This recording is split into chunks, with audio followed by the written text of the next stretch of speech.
Donc, c'est parti. Bonjour à tous. Je vais vous présenter la manière d'exploiter Docker pour pouvoir faire du fuzzing, brute forcing, puis DDoS attack. Mais ça va surtout être une présentation de c'est quoi Docker, puis justement comment est-ce qu'on peut l'utiliser pour scaler des applications. Puis dans notre cas, le scaling va être utile pour justement les trucs qui demandent beaucoup de workload, comme le fuzzing puis le brute forcing. Donc, justement, je vais vous parler de Docker. C'est quoi un conteneur? C'est quoi les paradigmes de réseau qui viennent avec Docker? Un petit peu à propos de son file system aussi, qui est un peu particulier. JMeter, je sais pas si vous connaissez, mais ça peut être utile. C'est pas fait pour le hacking, mais on peut l'utiliser pour ça, puis c'est assez efficace. Puis je vais vous présenter le scénario d'attaque que j'ai développé. Puis il va y avoir une démo. Elle sera pas live. À cause que hier soir, ben, j'ai brisé mon Linux en fuckant mon package manager. Puis là, il n'y a plus rien qui marchait. Mais j'en ai enregistré une autre. Puis je vais vous la présenter en vidéo. Donc, qu'est-ce que c'est Docker? On peut voir ça comme un single process VM. C'est-à-dire que c'est pas vraiment une machine virtuelle, mais ça se comporte un peu comme si c'en était une, dans le sens que c'est un environnement fermé, ça a sa propre stack réseau, son propre système de fichiers. Puis c'est fait, par contre, la différence principale, c'est que c'est fait pour rouler un seul process à la fois. Comme par exemple un serveur Apache ou un serveur SQL, ou peu importe ce que vous voulez faire avec là. Donc un service en tant que tel d'habitude. Puis l'isolation se fait via des mécanismes natifs Linux. C'est pour ça que je vous dis c'est pas une virtualisation complète. Puis dans le fond, si on est sur Mac ou sur Windows, il va falloir installer sur VirtualBox une machine virtuelle Docker. Par contre, si vous êtes sur Linux, comme la plupart des EC2 le sont, j'imagine, là ça va rouler directement. Puis ça va avoir les mêmes ressources que votre machine haute. C'est-à-dire, il n'y a pas de concept de je donne 500 MB à ce Docker-là de mémoire vive, 1 GB à celui-là. Ils sont tous dans le même pool de mémoire, si on veut. Puis, ouais, ça, c'est des environnements isolés où s'exécutent les processus. Euh, Puis, c'est très utile pour justement la scalability horizontale, parce que là, on est vraiment sûr que ça va s'exécuter dans un environnement qui est toujours le même. Puis, c'est un peu comme compiler sa VM comme si c'était du code, si on veut. Donc à partir du moment où on a le même code, ça va générer la même la même machine virtuelle au bout. Puis on va pouvoir le distribuer sur plusieurs infrastructures de cloud. Donc les images, c'est comme des bases communes pour les conteneurs. C'est comme le système d'opération, si on veut, là. Il y a plusieurs images qu'on peut trouver sur Internet qui sont basées par exemple sur Ubuntu, sur je sais pas, CentOS ou sur des trucs plus spécialisés. Vous n'êtes pas obligé de partir d'une image commune, mais c'est plus facile après ça pour avoir toute la gestion des package managers et tout ça. C'est défini dans un Dockerfile. Je vais vous montrer un peu à ça ressemble à quoi un Dockerfile. Puis ça, c'est vraiment le code qui va servir à compiler votre machine virtuelle, votre environnement, là. Puis, c'est ça, on en trouve en grande quantité sur Internet, donc vous n'avez pas nécessairement besoin de toujours repartir à zéro votre Dockerfile. Si vous voulez vous monter une machine SQL, par exemple, vous pouvez juste aller chercher Docker MySQL. Puis habituellement, il y a quelqu'un qui l'a déjà fait pour vous. Ça a un système de fichiers aussi qui est un peu particulier. C'est-à-dire que chaque image a son propre système de fichiers, mais à chaque fois qu'on va rouler un nouveau processus dessus, elle va repartir de zéro à partir de son image de base. C'est-à-dire que si on fait, mettons, un download, euh, on fait docker run wget un fichier quelconque, la prochaine fois qu'on va faire docker run quelque chose, le fichier n'existera plus à cause que il repart toujours de son image de base. Donc ça c'est un truc à surveiller parce que ça peut nous jouer des tours si on sait pas trop. Les fichiers sont enregistrés sur le système de fichiers de manière différentielle. Fait que normalement, si vous downloadez toujours le même fichier, ça ne devrait pas avoir d'influence sur la taille totale du disque. Donc, puis c'est ça, les fichiers que vous modifiez, ben, faites attention parce qu'ils survivront pas à votre prochain Docker run. Donc il faut s'assurer d'avoir soit un système persistant, c'est-à-dire d'avoir monté un système de fichiers sur votre machine haute ou de l'uploader sur un serveur web ou peu importe ce que vous voulez garder de manière persistante, là. Le networking aussi, c'est assez intéressant parce que chaque conteneur a sa propre stack réseau. Puis ils passent toutes par un NAT qui est en fait géré par la machine virtuelle Docker si vous êtes en machine virtuelle, puis sinon par le logiciel Docker en tant que tel que vous roulez sur votre Linux natif, là. Donc c'est possible de créer des conteneurs qui sont complètement isolés du monde extérieur, c'est-à-dire qui qui ont aucun port d'ouvert, qui ne parlent à personne, puis qu'on peut juste y accéder justement par les commandes natives de Docker. Donc c'est assez sécuritaire de ce côté-là. Puis sinon, on peut se faire une espèce de réseau virtuel qui est pas accessible non plus d'extérieur, mais ça peut être plusieurs conteneurs qui se parlent ensemble. Donc à l'intérieur de leur NAT, si on veut, vous pouvez vous monter un SQL puis un Apache, puis ils vont se parler ensemble sans que vous puissiez nécessairement avoir vous puissiez vous connecter sur un port ouvert. Fait que c'est pour ça que chaque conteneur a comme sa propre stack réseau, puis c'est tout géré par le NAT, qui est la machine Docker principale sur laquelle vous la machine haute, là. Donc ça, c'est ce à quoi ça ressemble un Dockerfile. Dans le fond, moi, je suis parti de Ubuntu. Ben, pas, je suis parti, ça c'est un truc que j'ai récupéré sur Internet, mais ça vous donne une bonne idée, là. Puis là, ben, c'est vous qui l'avez créé, vous mettez votre nom. Puis, ce que vous voulez installer, c'est-à-dire si vous avez, mettons, une version particulière de Java que ça prend dessus, ou si vous avez un- des fichiers en tant que tel à downloader de GitHub ou n'importe quoi. Donc là, vous mettez toutes vos commandes pour faire votre image de base. Puis chaque ligne, ça va vous créer comme une nouvelle image intermédiaire. Donc, à chaque fois que vous allez reconstruire une image, si elle est un tout petit peu différente, il ne répétera pas les mêmes étapes, il va juste se baser sur les lignes précédentes pour comme forker une nouvelle image si vous avez changé juste la fin, là. Par contre, si vous avez changé le début, là, il va tout repartir à zéro parce qu'il ne sait pas qu'est-ce qui était dépendant de la ligne que vous avez ajoutée.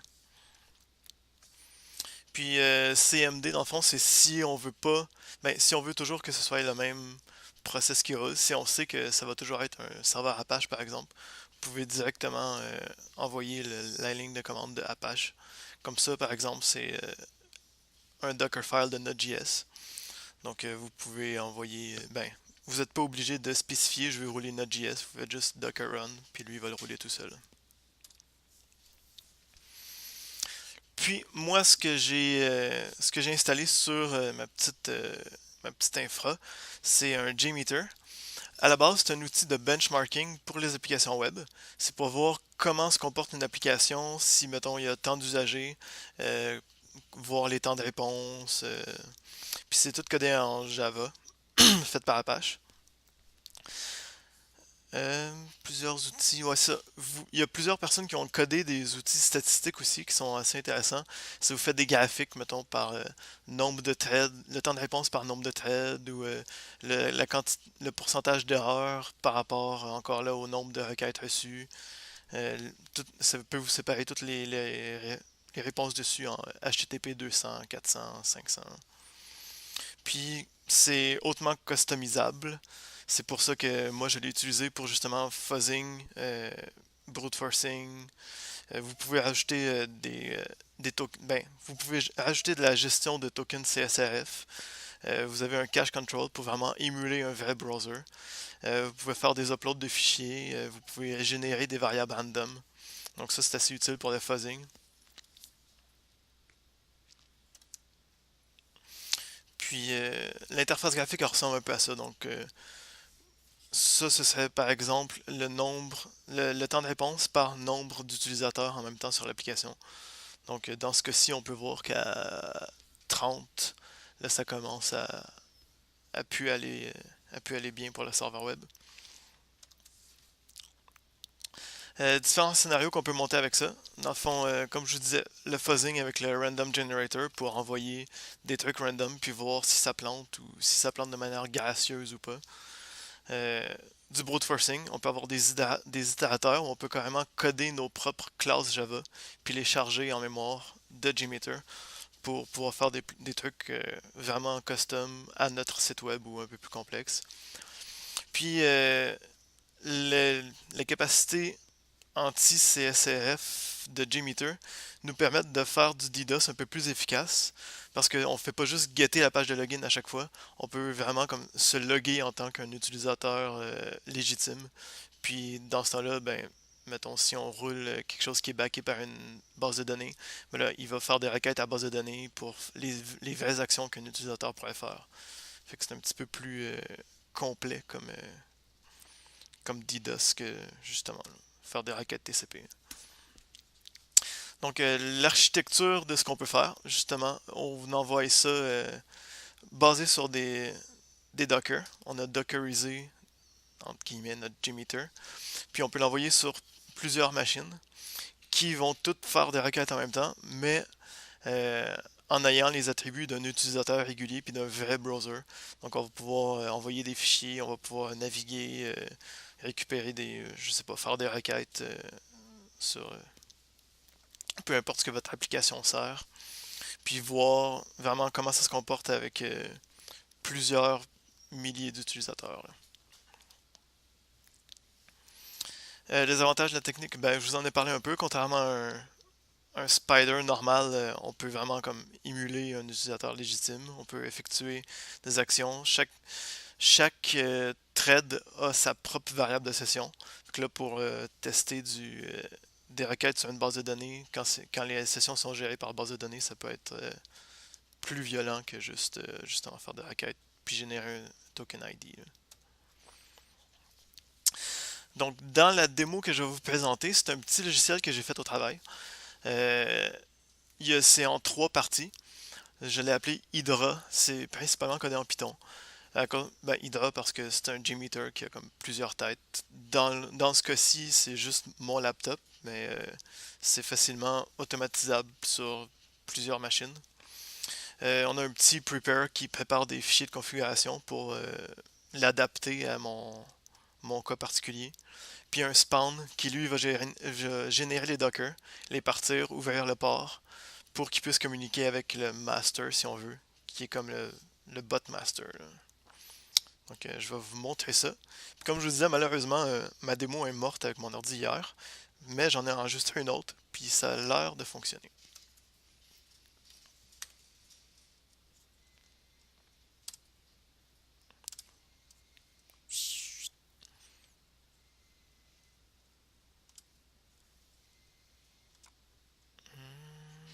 On est le 04. Ouais.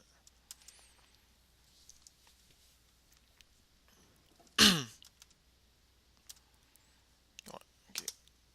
Fait que ça, dans le fond, c'est l'application que je vais sur laquelle je vais travailler. C'est l'application qu'on développe, justement. Ça a été fait sur l'ordi de la job. Donc, avec un username, password, des CSRF, HTTPS, tout ce que vous voulez. L'autre test, inquiétez-vous pas, c'est juste une adresse interne. Là. Essayez pas de vous connecter là-dessus, ça marchera pas.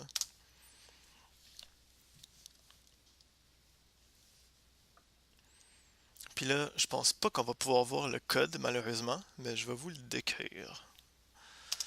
Fait que là, ben, j'ai juste envoyé les informations nécessaires, c'est-à-dire le nombre d'utilisateurs que je veux simuler, le username password d'un utilisateur légitime, un fichier template pour avoir des actions prédéfinies, puis les ports à ouvrir. Dans le fond, chaque conteneur Docker va avoir son propre port parce que ça fonctionne avec RMI.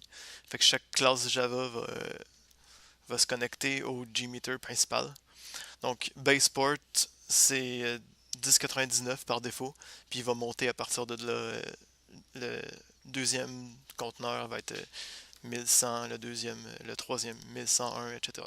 Donc, vous comprenez le principe.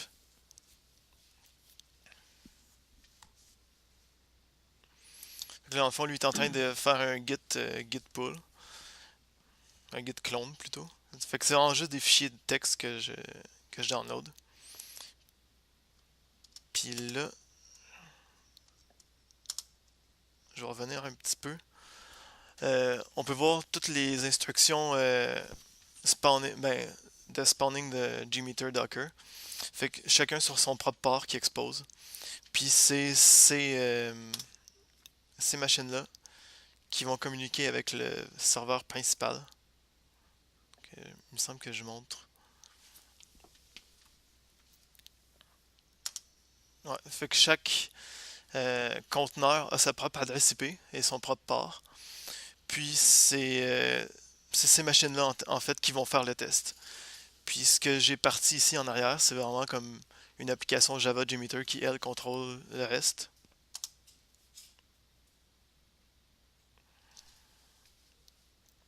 Puis dans le fond, le test, c'est défini par un XML. Euh, Puis en chargeant le XML, ben là, ça va vous envoyer, ben ça va générer tous ces tests-là dans le fond. Euh, Par exemple, là, ben, vous pouvez pas le lire là, pour le moment, mais je fais un get login form, un post du login info. Euh, je regarde s'il y a un commentaire qui a été ajouté. J'essaie de poster un commentaire, j'essaie de le déliter. On voit ici qu'on peut avoir des cookie managers, un cache manager aussi pour vraiment simuler un browser. Un random news ID pour que je puisse commenter sur une news au hasard. CSRF token extractor. Fait que moi je sais que le set cookie par défaut c'est CSRF token. Fait que je vais récupérer ça pour l'injecter dans les requêtes suivantes. Fait que c'est assez. C'est quasiment un langage de programmation en tant que tel.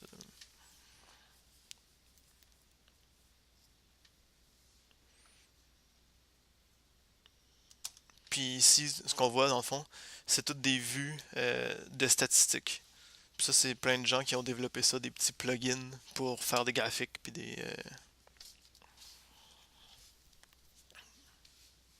Fait que là, en appuyant sur ce bouton-là, ça va toutes les partir en même temps. Là, ça prend un certain temps avant qu'ils RMI comprennent ce qui se passe à cause que à la base c'est slow, mais une fois qu'ils ont reçu leurs instructions, là ça se met à débouler assez rapidement là, à cause qu'il faut qu'ils communiquent les résultats en même temps. Donc je sais pas pourquoi c'est slow au début. Puis dans le fond, pour simuler un vrai utilisateur, j'ai mis un timer qui attend 5 secondes plus ou moins 3 secondes entre chaque requête. Fait que là on peut voir tous les utilisateurs que j'ai simulés qui ont fait un get login form, qui ont posté quelque chose.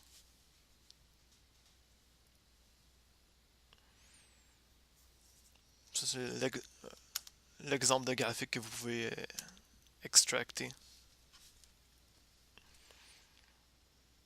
Fait que là, j'ai été gentil, là, c'était juste pour une démo rapide. J'ai envoyé 20 utilisateurs qui ont quand même fait toutes ces actions-là, qui sont login, logout, delete, une affaire, etc.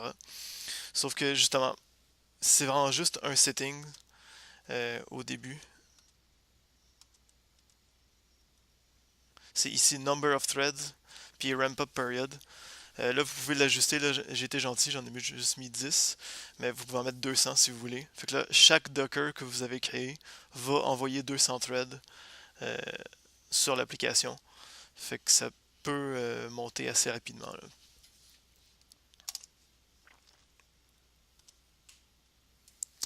Fait que c'est pas mal ça. Désolé pour le monde qui sont comme à distance. Je pourrais pas vous montrer le code parce que ben, je l'ai pas sur mon Windows. Mais si vous voulez, ceux qui sont sur place, vous pouvez le regarder sur mon Mac. Là. Fait que